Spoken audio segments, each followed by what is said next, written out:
firman itu akan memerdekakan hidup kami. Kami kuat bersama Tuhan. Terima kasih Bapa. Di dalam nama Yesus Kristus Tuhan. Haleluya. Sama-sama katakan. Amin. Silakan duduk Bapak Ibu. Silakan duduk. Saya boleh lepas masker ya? Boleh ya? Apa kabar Bapak Ibu? Luar biasa. Semoga baik-baik saja ya. Di tengah masa-masa sulit, di tengah masa-masa yang menurut prediksi banyak orang akan hari ini susah, tahun depan gelap. Iya, dengar ya. Ada Pak Jokowi ngomong, ada banyak ngomong, ada banyak. Setelah COVID, kemudian ada lagi perang Rusia, Ukraina, digabung dengan Amerika dan Eropa, gandum naik. Siapa yang suka makan Indomie? Siap-siap naik harga. Ya, siap-siap naik harga. Minyak naik. Saya baca kemarin, subsidi nggak terlalu kuat lagi, kemungkinan kalau harga minyak nggak turun, mungkin di Oktober itu lepas dan akan naik gitu ya. Jadi belum lagi nanti ada China, US, mengenai Taiwan ya, Bapak Ibu bisa, wah itu akan mengganggu banyak sekali perekonomian dunia gitu. Jadi apalagi sekarang inflasi sudah begitu banyak, tinggi sekali di beberapa negara udah 70%, Amerika udah di atas 9%. Indonesia masih untung berapa? 4,9% Indonesia. Belum begitu berasa ya. Tapi kita melihat bahwa ada banyak hal yang beyond our control gitu. Ada banyak hal-hal yang di luar dari kontrol hidup kita, yang ketergantungan kita tuh atas dunia dan masih banyak, dan kita melihat ke depan mungkin kemungkinan tidak akan baik perekonomian dunia global. Dan saya tidak tahu Indonesia, tapi menurut Ibu Sri Mulyani, Indonesia masih bisa take care, masih bisa ini ya. Tapi kita nggak tahu ke depan seperti apa. Semua gelap. Kalau Pak Jokowi aja bilang tahun depan gelap, tahun ini susah gitu. Bahkan ada diprediksi ada berapa 80 juta orang yang akan kelaparan akut tahun depan. Jadi kita melihat begitu banyak masalah yang akan timbul gitu. Tapi kita percaya kita tinggal di kerajaan yang tidak tergoncangkan. We are in God's kingdom, unshakable kingdom, kerajaan yang tidak tergoncangkan. Amin. Jadi judulnya hari ini adalah gini, kebiasaan yang membuat kita bisa bertahan di masa sulit. Ya, jadi jangan ngomong ke depan deh, Pak, hari ini aja udah sulit gitu. Ya, iya pasti ada yang sulit. Ya, kita semua pasti mengalami hal-hal yang sulit. Ya, baik hari ini masih better, kita nggak tahu besok, kita nggak tahu tahun depan, kita nggak tahu berapa tahun kemudian. Tapi saya mau hari ini kita belajar sesuatu. Bagaimana kita membuat kebiasaan dan habit kita supaya kita bisa bertahan kalau sampai kesulitan itu datang dalam hidup kita. Nah kalau yang lagi sulit, mari kita belajar sama-sama. Amin? Katakan amin. Kurang kencang, katakan amin. Ya, oke. Oke, pointer saya nih. Pointernya gimana nih? Gimana Pak? Yang tengah? Hah? Tengah ya? Oke, tengah. Oke. 2 Timotius 2. Sorry, saya baca dulu di Kolose 2 ya. Kolose 2 ayat 6. Di sini nggak ada. Kolose 2 ayat 6 bilang ini, kamu telah menerima Kristus Yesus Tuhan kita karena itu hendaklah hidupmu tetap di dalam Dia. Jadi Kolose bilang bahwa hidup kita harus tetap di dalam Dia. Tetap di dalam hadiratnya Tuhan, tetap di dalam berharap hanya kepada Tuhan, tetap punya iman kepada Tuhan. Nah, untuk kita bisa masuk ke dalam hadiratnya Tuhan, karena kita gini, hidup di dalam Tuhan itu kenapa dia bilang tetap? Karena hidup bersama Tuhan itu tuh bukan cuma setahun, 2 tahun, 5 tahun, 10 tahun, tapi seumur hidup kita. Nah, kalau kita mau tinggal di dalam Tuhan seumur hidup kita, di dalam tinggal dalam hadiratnya Tuhan, maka kita harus hidup kita bersih. Oleh karena itu di Mazmur 24 3-4, siapakah yang boleh naik ke gunungnya Tuhan? Orang yang bersih tangannya dan murni hatinya. Nah, untuk kita bisa naik ke gunungnya Tuhan, masuk ke dalam hadiratnya Tuhan, tinggal tetap di dalamnya Tuhan, maka tidak ada cara lain adalah kita harus hidup kudus di hadapan Tuhan. Kita harus bersih tangannya dan murni hatinya dan tidak menyerahkan kepada apa? Tangannya murni hatinya, tidak menyerahkan dirinya kepada penipuan dan sumpah palsu. Nah, orang yang tinggal seperti itu, maka dia akan bisa berkomunikasi dengan Tuhan. Dia bisa bersahabat dengan Tuhan. Dia bisa download semua isi hatinya Tuhan. Dia bisa tinggal tetap di hadirat Tuhan. Nah, orang yang seperti itu, maka yang pertama adalah kita murnikan hati kita. 2 Timotius 2 ayat 21, jika seseorang menyucikan dirinya dari hal-hal yang jahat, maka ia akan menjadi apa? Perabot rumah untuk maksud yang mulia, dikuduskan, dipandang layak untuk dipakai oleh tuannya dan disediakan untuk setiap pekerjaan yang mulia. Nah, kalau kita bisa tinggal dalam hadiratnya Tuhan, kalau kita bisa download semua isi hati Tuhan, kalau kita bisa berkomunikasi dengan Tuhan, kalau kita bisa menerima semua apa yang Tuhan mau, maka jangan heran 2 Timotius 2, maka dia waktu dia menyucikan kita dari yang jahat, maka ia akan membuat kita menjadi perabot rumah untuk maksud yang mulia. Ia akan dikuduskan dan dipandang layak oleh tuannya. Saya pengen gini, Bapak Ibu yang hadir di tempat ini. Pada waktu hidup kita bersih dan dimurnikan, maka kita menjadi etalasenya surga. Nah, waktu kita menjadi etalasenya surga, kalau kita punya toko misalnya ya, apa sih yang kita pajang di etalase?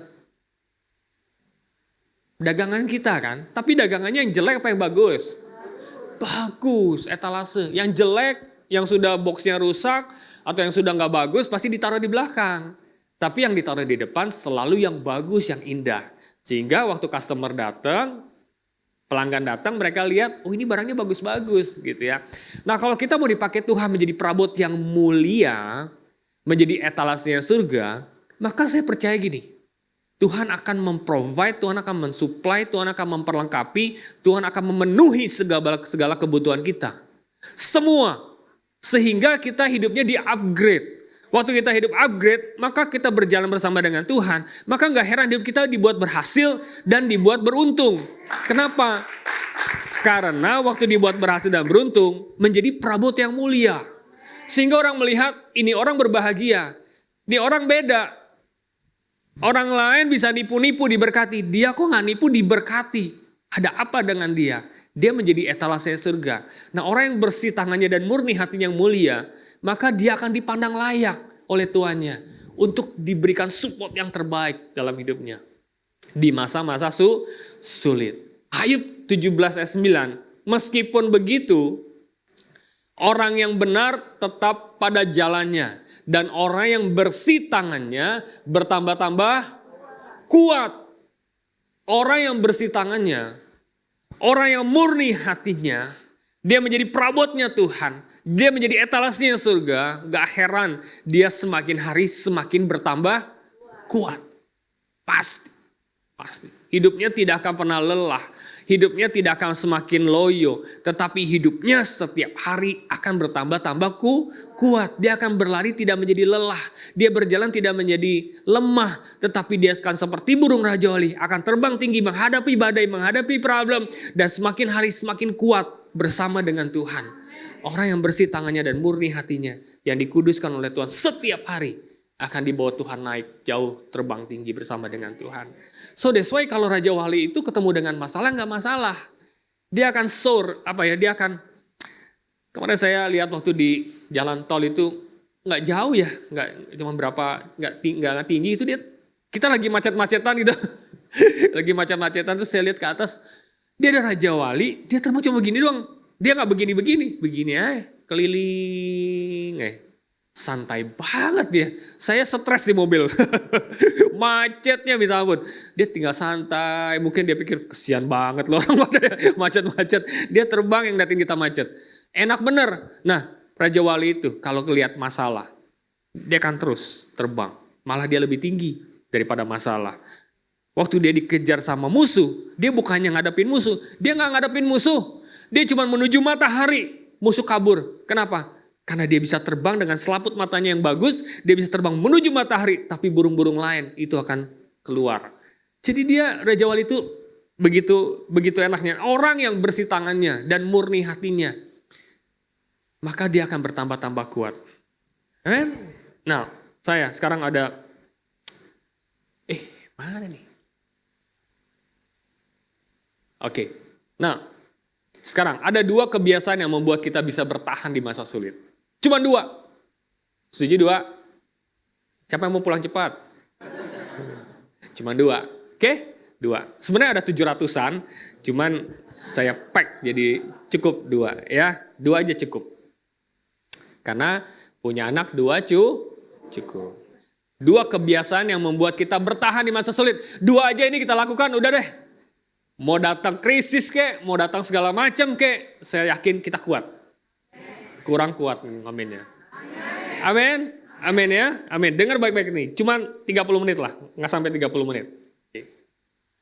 Yang pertama, tetap teguh pada tujuannya Tuhan dalam hidup saya. Gini Bapak Ibu, setiap kita pasti Tuhan punya rencana dalam hidup kita. Amin. Setiap individu ini, Tuhan punya tujuan dan rencana. Pasti, setiap orang beda-beda. Ya, tujuannya, destininya beda-beda, tujuannya beda-beda, rencananya beda-beda. Tetapi kita semua punya rencana Tuhan yang baik. Amin. Oleh karena itu di Yesaya 26 ayat 3, yang hatinya teguh, kau jagai dia dengan damai sejahtera. Sebab kepadamulah ia percaya. Dalam bahasa Inggris gini, you Lord give perfect peace of those who keep their purpose firm and put their trust in you. Jadi orang yang firm dengan rencana Tuhan. Jadi gini, Bapak Ibu, saya minta gini. Bapak Ibu tolong doa sama Tuhan ya. Apa sih rencana Tuhan dalam hidup saya? Apa sih rencana Tuhan, tujuan Tuhan dalam hidup saya? Nah, pada waktu kalian mendapatkan tujuan dan rencana Tuhan dalam hidupmu, pegang baik-baik.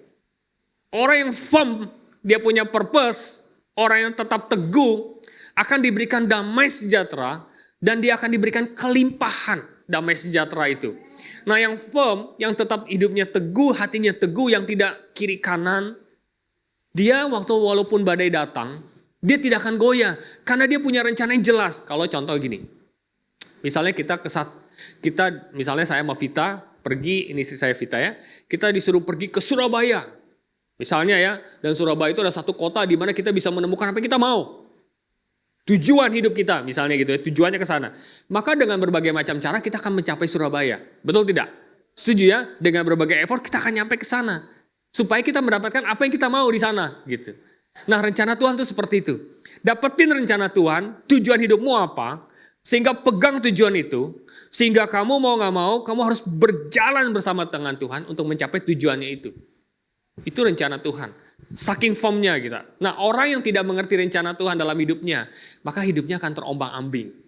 Ke kiri, ke kanan, apa kata orang ke kanan, apa kata orang ke kiri, apa kata krisis, apa kata yang lain, yang orang sekuler, bahwa kamu tidak berhasil dan lain-lain.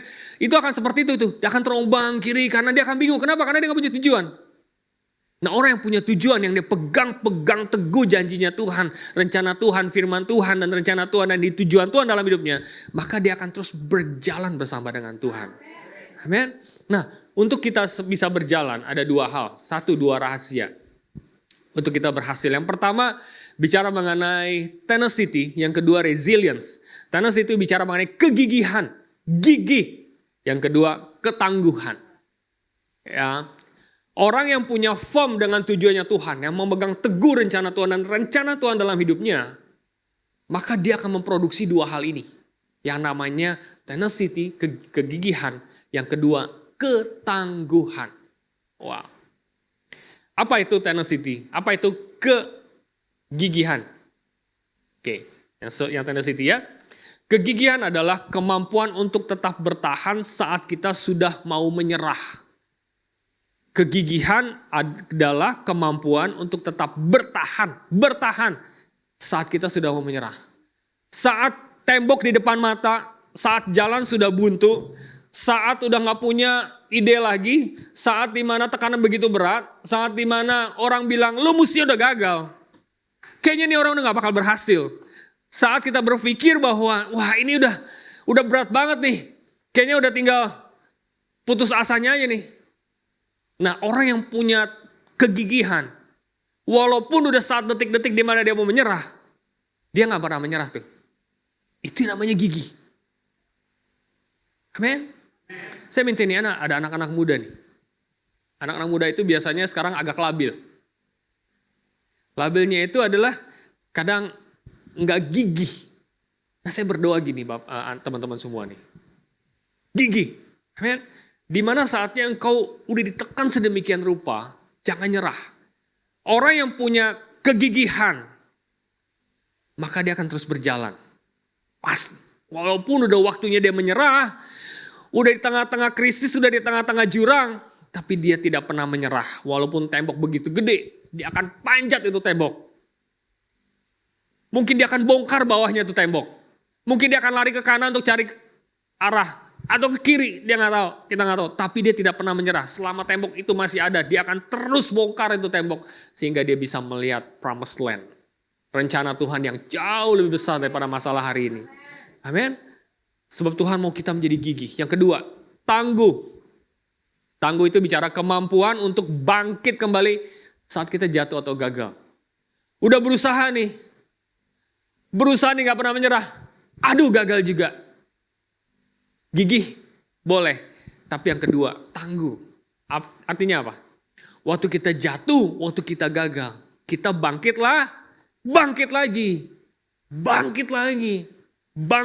jatuh, bangkit lagi. Kita bisa jatuh 100 kali, tapi kita bangkit 101 kali bangkit. Amin. 1000 rebah di sisimu dan 10.000 di sebelah kananmu, tapi itu tidak akan menimpamu. Bukan tidak gagal hidup kita. Siapa yang pernah gagal? Saya sering gagal. Semua pasti pernah gagal. Semua pasti pernah jatuh, betul? Tapi firman Tuhan waktu kita jatuh. Orang lain rebah kiri kanan. Dia tidak bangkit lagi. Tapi kita orang di dalam Tuhan. Kita akan bangkit kembali. Itu yang disebut dengan ketangguhan. Orang yang tangguh di tengah badai. Dia gak akan ada masalah. Pasti. Karena kita punya Tuhan. Kita punya pengharapan, kita pegang janji Tuhan, kita tahu rencana Tuhan dalam hidup kita, kita tahu tujuan hidup kita kemana. Orang yang tahu tujuannya Tuhan dan rencana Tuhan, dia menjadi orang yang tangguh di hadapan Tuhan. Focus on God's purpose will produce yang namanya kegigihan dan ketangguhan. Orang yang tidak mengerti rencana Tuhan, yang tidak bisa pegang rencana Tuhan dan tujuan Tuhan dan janji Tuhan, kemungkinan besar dia tidak gigih dan tidak tangguh. Walaupun dia punya kemauan yang keras, itu hanya sementara. Tapi kita mau bicara seumur hidup kita. Amin. Rencana Tuhan seumur hidup kita. Tujuan Tuhan seumur hidup kita. Oleh karena itu waktu kita firm dengan rencana Tuhan, maka kita menjadi orang yang tangguh. Dan kita menjadi orang yang gigih di hadapan Tuhan. Mazmur 33 ayat 11. Rencana Tuhan untuk selama-lamanya. Dan rancangan hatinya turun-temurun. Wow. God's plan endure forever and his purpose lasts eternally. Jadi waktu rencana Tuhan itu seumur hidup kita. Selama kita hidup, rencana Tuhan tetap ada dalam hidup kita. Amin. Fokus dengan rencana Tuhan. Fokus dengan rencana Tuhan. Orang yang punya kedua kebiasaan ini. Kebiasaan di tengah masa sulit. Gigih dan tangguh. Maka dia akan bertahan di masa sulit. Ingat Bapak Ibu, kegagalan punya definisi yang berbeda. Orang dunia gagal, selesai. Tapi kita punya rencana, Tuhan punya rencana yang jauh lebih besar. Gagal buat Tuhan adalah dia harus gagalkan rencana kita. Supaya rencana Tuhan yang jauh lebih besar, jauh lebih dahsyat, jauh lebih hebat, jauh lebih luar biasa. Itu terjadi dalam hidup kita. Di mata Tuhan, gagal membuat kita bertumbuh iman kita. Gagal membuat Tuhan, membuat pengharapan kita tumbuh bersama dengan Tuhan. Gagal membuat muscle otot rohani kita bertumbuh dan semakin kuat. Sehingga kita terus berjalan bersama dengan Tuhan. Pada waktunya nanti kita akan melihat the promised land. Rencana Tuhan yang jauh lebih besar dari masalah hari ini. Amen.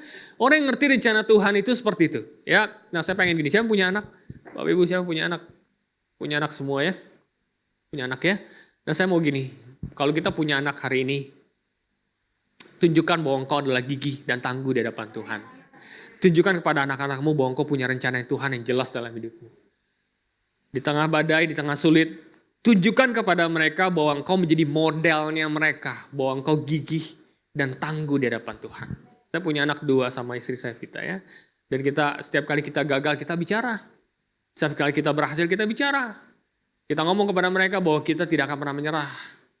Ada waktu-waktunya di mana waktu kita mulai berusaha, kita ngomong sama mereka, Dedi Mami berusaha ya, kita siap-siap tinggal dalam satu kamar, satu AC, tidak makan keluar dan lain-lain. Ya, kita bertahan ya, kita harus tangguh, kita harus gigih. Oke Dad. Dia mengerti, mereka mengerti bahwa Dedi Maminya ini adalah orang-orang yang gigih dan orang yang tangguh. Di saatnya menyerah, kita tidak menyerah. Di saat orang lain jatuh, kita akan bangkit kembali. Sehingga mereka pun melihat bahwa inilah yang harus mereka lakukan. Bahwa mereka menjadi anak yang gigih dan menjadi anak yang tangguh. Tidak pernah menyerah, gampang menyerah. Tidak gampang pelarian lah, tidak gampang lari ke sana sini. Dan lain-lain. Tapi kita menjadi modelnya mereka. Amin. Dan saya melihat waktu papi mami saya, mereka di dalam Tuhan. Bapak Ibu tahu papi mami saya itu umur sampai 60-an tahun ya. Hampir 60-an tahun lah. Dia itu gigih banget dan tangguh banget.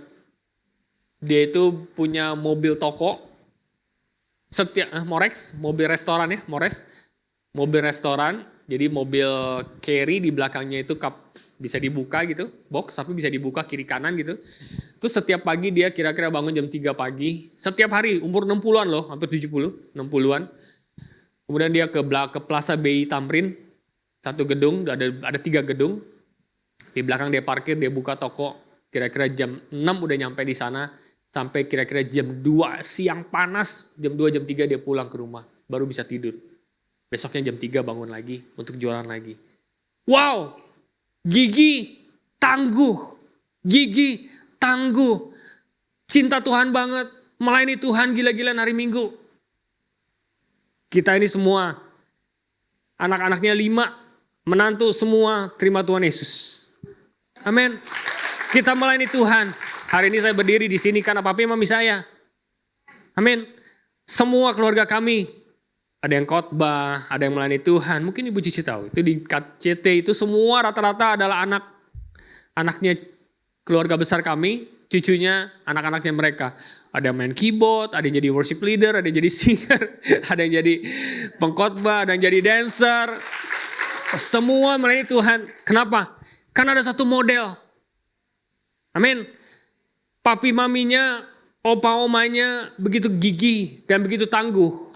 Nah kalau kita bisa menjadi model buat anak-anak kita. Dahsyat. Amin. Kita mau semua menjadi gigih dan tangguh. Sebab masa sulit will coming. Kalau Pak Jokowi bilang gini, the winter is coming. Siapa yang nonton Game of Thrones? Nonton Game of Thrones.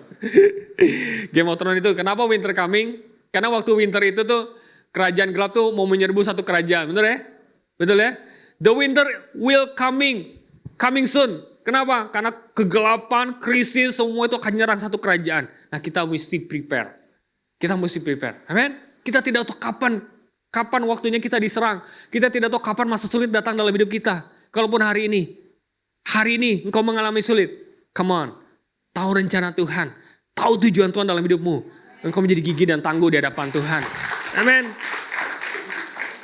Nah, sekarang, kalau kita punya rencana Tuhan jelas, kalau kita punya tujuan yang jelas bersama dengan Tuhan, maka pengharapan kita pun jelas bersama dengan Tuhan. Betul? Kenapa Tuhan Allah kita tidak berubah-ubah?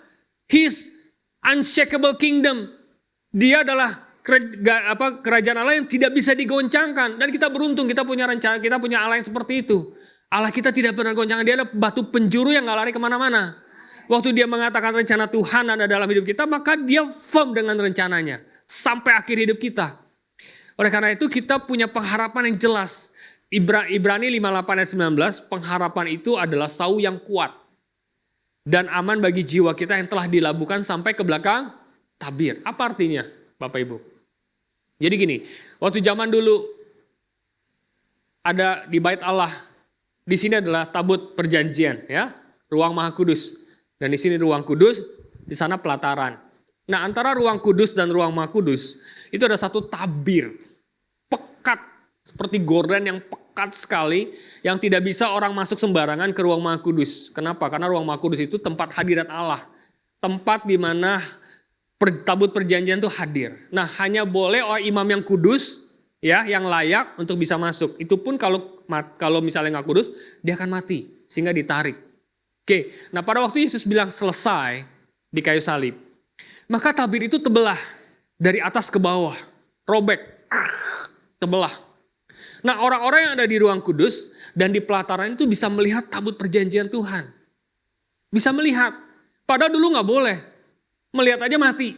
Apalagi datang ke ruang Maha Kudus, itu lebih mati lagi kalau nggak kudus. Nah, waktu Yesus mati di kayu salib, tabir itu terbelah. Waktu tabir terbelah, maka semua orang itu bisa melihat. Makanya Paulus berkata begini, ayo masuk.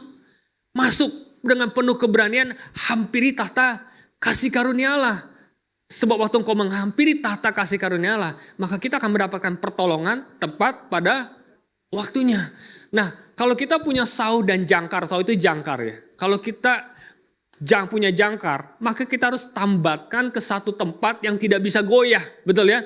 Nah, Ibrani 15 dia bilang gini, Ibrani 58. Pengharapan kita itu seperti sau yang kuat dan aman bagi jiwa kita yang dilabuhkan sampai ke belakang tabir.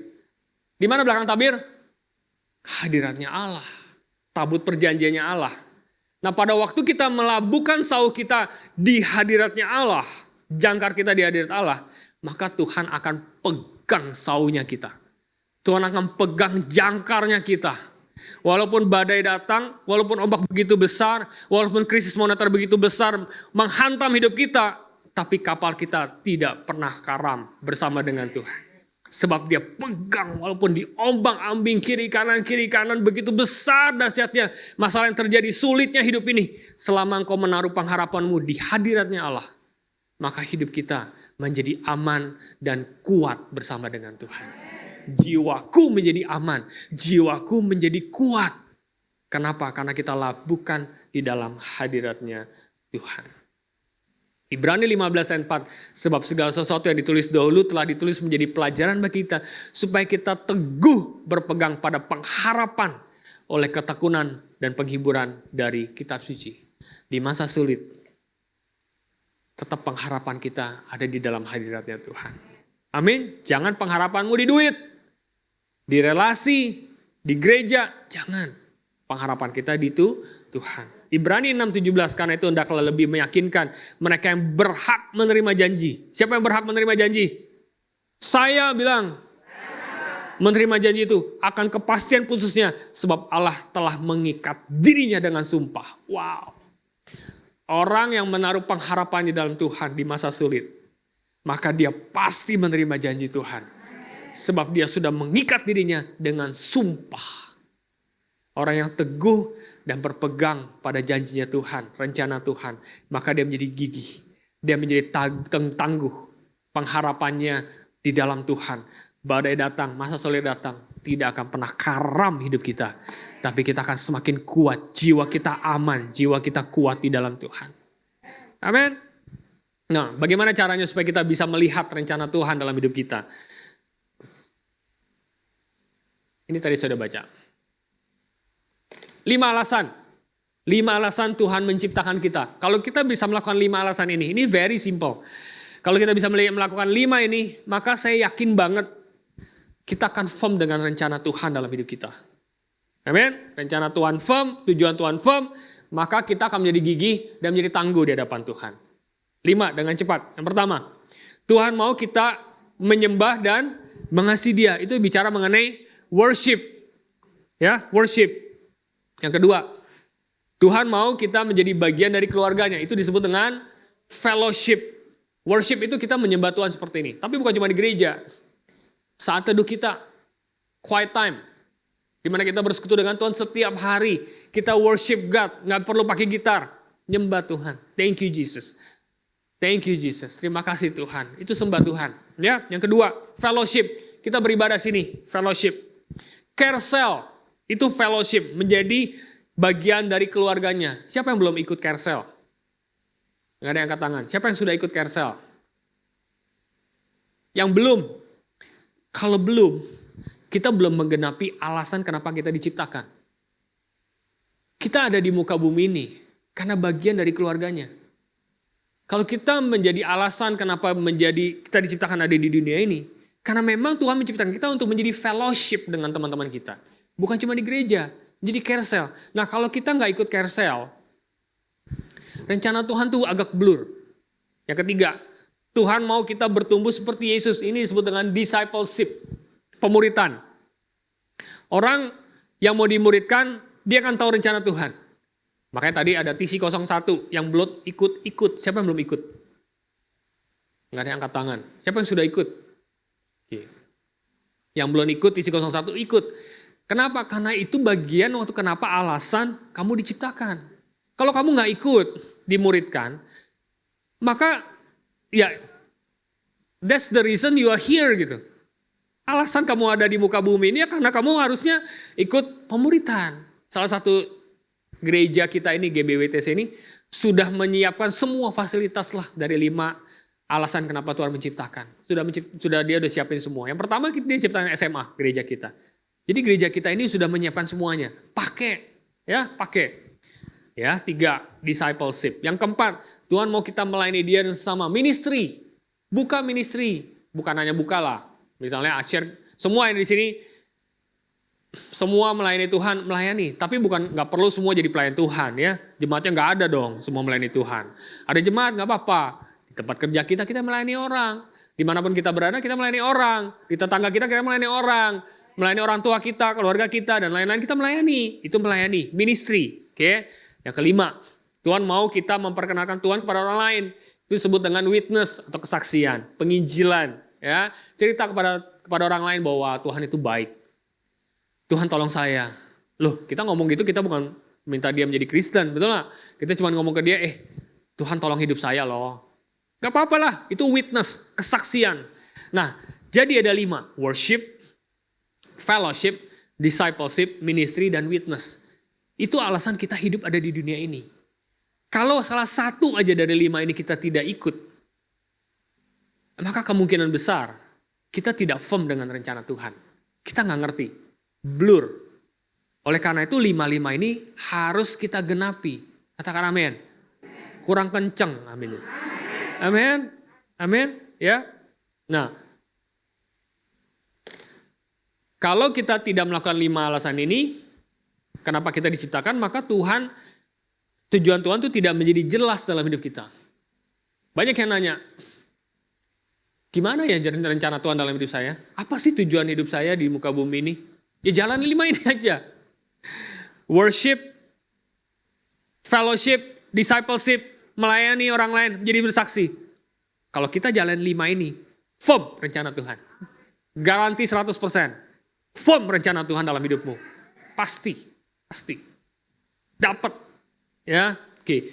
6 ayat 13. Dan janganlah kamu menyerahkan anggota-anggota tubuhmu kepada dosa untuk dipakai sebagai senjata kelaliman.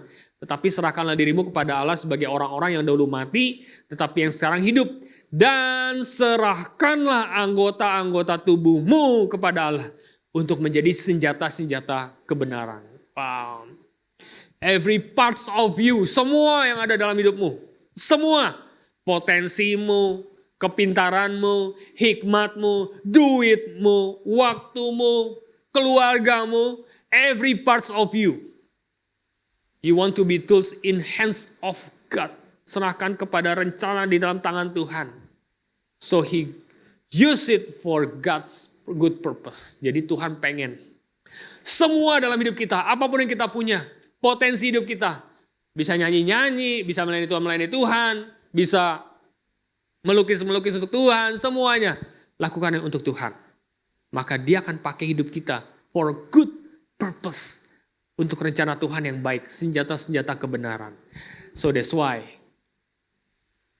the truly success, orang yang hidup sukses, bukan karena hartanya banyak, asetnya banyak, bukan karena duitnya di mana-mana, bukan karena mobilnya hebat. Tetapi the truly success adalah menggenapi rencana Tuhan, tujuan Tuhan dengan semua potensi yang kita punya dalam hidup ini. Amin. Semuanya kita berikan untuk Tuhan. Kalau kita punya rencana yang firm di hadapan Tuhan, Kita menjadi tangguh, kita menjadi gigih di hadapan Tuhan. Sebab pengharapan kita tidak sia-sia di hadapan Tuhan. Kalau kita punya gigi dan tangguh, maka semua potensi hidup kita keluarkan untuk kemuliaan Tuhan. Nah, waktu kita firm dengan rencana Tuhan dan mengeluarkan semua potensi, kita disebut sukses di hadapan Tuhan. Sukses di hadapan Tuhan. Oleh karena itu kita bisa sukses di hadapan Tuhan tuh every day. Bukan aset kita 100 miliar baru disebut sukses. No. Sukses waktu kita melayani Tuhan dengan semua potensi yang kita miliki dan kita berjalan setiap hari bersama dengan Tuhan. Kita disebut dengan sukses. Kisah 13 ayat 36, sebab Daud melakukan kehendak Allah pada zamannya, lalu ia mangkat dan dibandingkan di samping nenek moyangnya. Artinya apa? Daud melakukan kehendak Allah pada zamannya. Dalam bahasa Inggrisnya, David served God purpose in his generation. Then he died. Itulah orang sukses. Dia melayani di generasi dia. Di generasi dia. Dan dia mati. Kenapa di generasi? Kenapa kita hidup di generasi ini sih? Kenapa sih kita ada di sini? Di masa-masa sulit seperti ini? Kenapa nggak tahun 2035 gitu, 3010 gitu? Kenapa sih kita nggak lahir di 2022 hari ini kita ada? Karena Tuhan mau kita melayani generasi hari ini. David served God purpose in his generation. Then he died. Saya ganti ya. Isnan served God purpose in his generation. Then after that, he died. Apa-apa. Saya bukan nyumpain mati. Tapi dia melayani Tuhan di generasi ini hari ini. Pada waktunya kita memang harus meninggal. Betul? Ibu Cici serve God purpose in her generation. Then she died. Kita melayani Tuhan dengan semua potensi yang kita miliki hari ini. Amin. Semua untuk kemuliaan Tuhan. In this generation. Lakukan yang terbaik buat Tuhan. Kita mau semua kita, batu nisan kita waktu kita meninggal. Kita pengen ditulis seperti itu. Thomas served God's purpose in his generation. Then he died. Siapa yang mau?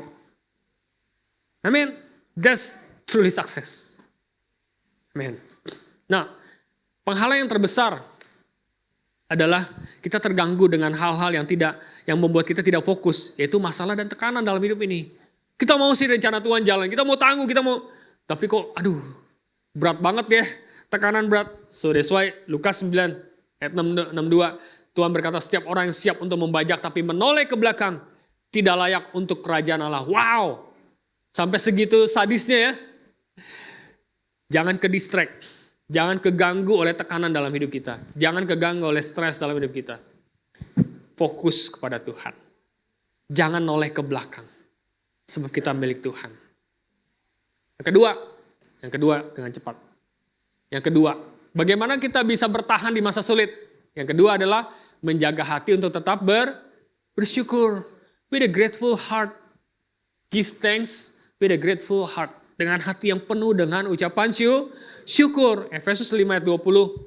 Ucapkanlah syukurmu atas segala sesuatu dalam nama Tuhan kita Yesus Kristus kepada Allah dan Bapa kita. Ucapkan syukur dalam segala sesuatu. Di masa sulit, ucapkan syukur sama Tuhan. Ucapkan syukur. Tuhan, terima kasih aku dipecat. Tuhan, terima kasih ya kalau suamiku digondol wewe gombel. Kenapa gak dari dulu Tuhan? Awas tuh ngomong itu, jangan. Jangan ya, jangan. Nah maksudnya mengucap syukur juga mau begitu. Maksudnya ucap syukur itu Tuhan apapun kondisimu kamu mengucap syukur. Karena ucapan syukur sama komplain itu tidak bisa dalam satu pikiran. Kamu mesti milih. Apakah kamu komplain bersungut-sungut, marah-marah. Atau kamu harus memilih mengucap syukur. Nah waktu mengucap syukur komplain itu hilang. Bersungut-sungut itu tiba-tiba hilang. Rasa kesel itu hilang. Kecewa itu hilang. Sakit hati itu hilang. Sebab mengucap syukur itu mendominasi hidup kita. Pikiran kita dan perasaan kita. With a grateful heart. Thank you Jesus. Hari ini aku kehilangan duit. Thank you Jesus. Ucapkan syukur atas segala sesuatu. Mengucap syukur dengan sesuatu. Oleh karena itu the best attitude is gratitude. Nah, orang yang penuh dengan ucapan syukur, itu seperti obat. Seperti makan pil, obat. Dia menjadi sehat. Dia menjadi kuat.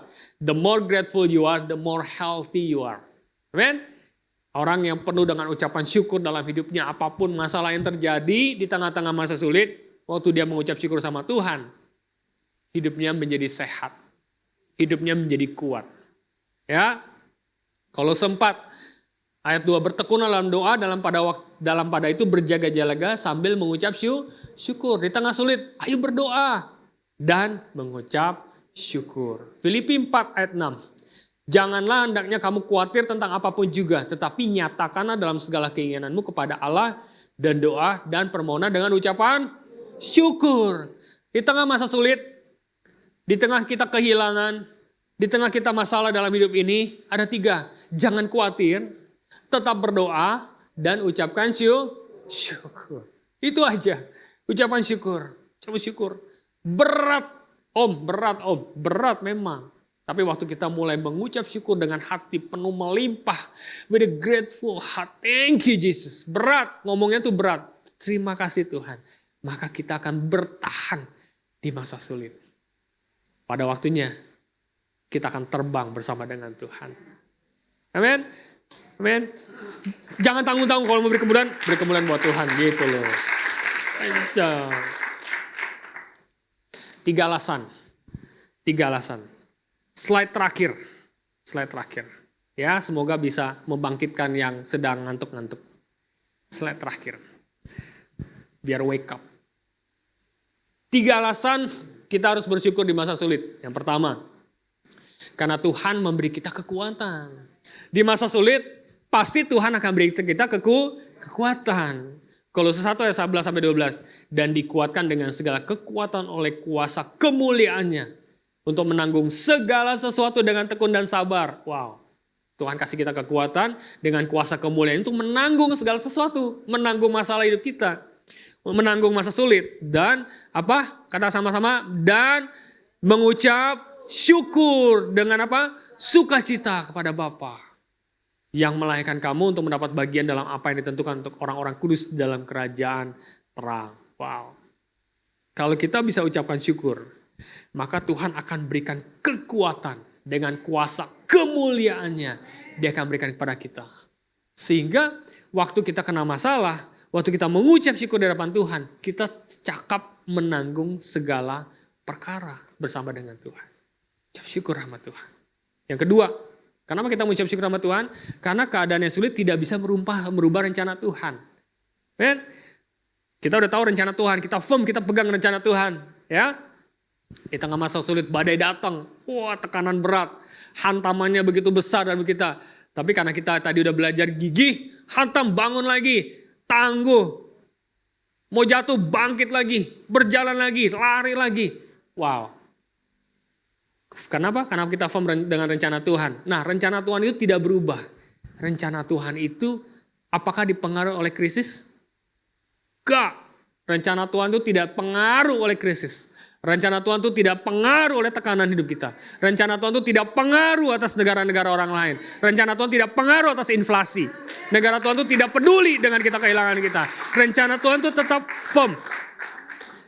Ibrani 12 ayat 28. Jadi karena kita menerima kerajaan yang tidak tergoncangkan. Nah ini nih. Unshakable kingdom. Marilah kita mengucap syukur. Dan beribadah kepada Allah menurut cara yang berkenan kepadanya. Dengan hormat dan takut. Wah, orang kalau mengucap syukur sama Tuhan karena dia tahu persis bahwa rencana Tuhan tidak pernah hilang dalam hidupnya. Rencana Tuhan tetap firm dalam hidupnya. Yang ketiga, karena kita terus diubah oleh Tuhan. Karena hidup kita terus dirubah oleh Tuhan. Hidup ini perubahan tidak instan. Perubahan gradually. Bapak Ibu, jangan berharap instan. Tapi Tuhan mau kita bertumbuh, incremental proses, bertahap demi setahap. Tapi kita akan menuju kedewasaan. Ya, jangan cepat-cepat dewasa, enggak penting buat Tuhan. Yang Tuhan penting adalah kita bertumbuh setiap hari. Ya, seperti tanaman, tumbuh. 2 Korintus 3:18. Dan kita semua mencerminkan kemuliaan Tuhan dengan muka yang tidak terselubung. Dan karena kemuliaan itu datangnya dari Tuhan yang adalah roh, maka kita diubah menjadi serupa dengan gambarnya dalam kemuliaan yang semakin besar. From glory to a greater glory. From a greater glory to a greatest glory. Dari satu kemuliaan kepada kemuliaan yang lebih besar berikutnya. Kita terus berjalan dan terus berjalan bersama dengan Tuhan. Amen. Siapa yang lari di sini? Saya punya waktu sampai jam berapa ya? Bentar lagi 5 menit lagi boleh ya? Siapa pelari di sini? Yang suka lari pagi? Hah, nggak ada yang suka lari? Serius ini? Oh iya, di belakang satu. Ada yang suka lari lagi nggak ada? Sukanya apa lari dari kenyataan? Hah? Mana sih? Hah? Jalan. Oh iya jalan. Iya benar jalan. Siapa yang suka jalan? Ah banyak, oke. Tapi saya mau cerita yang lari aja ya, boleh ya? Lari aja lebih gini. Nah jadi gini, kalau orang gak pernah lari, ini juga gak pernah nih, anak-anak muda nih. Serius, ngapain aja men? Oke. Orang yang gak pernah lari, apalagi seumur saya ya, udah 40-an, saya masih bisa ngomong 40-an, bentar lagi gocap nih. 40-an. Orang yang gak pernah lari, dia itu otot jantungnya itu lemah. Bukan lemah ya, ototnya itu gak kuat. Makanya kalau kita agak lari jalan cepat atau lari, itu jantung kita berdebar-debar, betul gak? Dum, betul ya? Nah kalau kita punya semua itu kita bisa ukur tuh udah mungkin di atas 170 tuh RPM-nya tuh. Waduh. Nah orang yang lari, ada istilah kata gini, going slow to go fast. Going slow to go fast. Kenapa bilang seperti itu? Karena biasanya orang lari yang mau ikut pertandingan atau yang memang mau lari sebagai olahraga, maka dia setiap hari dia berlatih lari pelan-pelan. Nah otot jantungnya itu lumayan kuat. Waktu dia mulai lari lagi, ya lebih cepat dikit lagi, setiap 2 hari sekali, otot jantung itu makin lama makin kuat. Nah waktu udah terus dia lari konsisten sekian lama, sekian bulan dan sekian tahun, maka muscle ototnya tuh makin lama makin kuat. Sehingga efisien. Jantungnya efisien. Sehingga waktu narik napas keluar napas itu efisien. Dan detak jantungnya pun juga waktu dia lari itu rata-rata di bawah 150. Per menit. 150 kita bisa lari. Seberapapun kekuatan kita masih bisa kuat.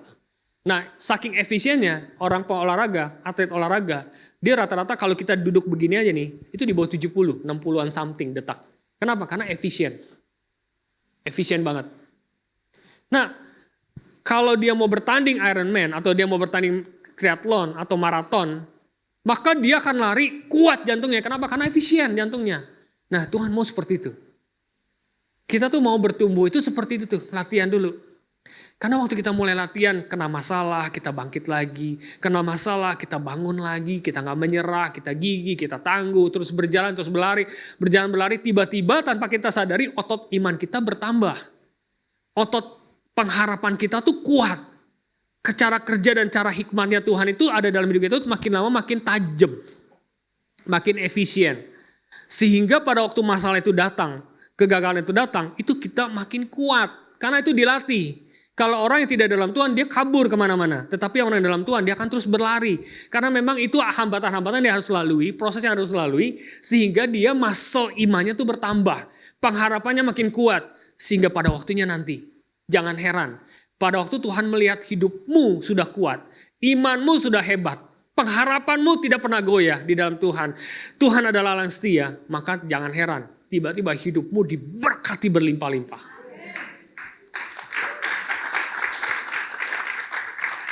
Jangan heran waktu otot imanmu bertambah.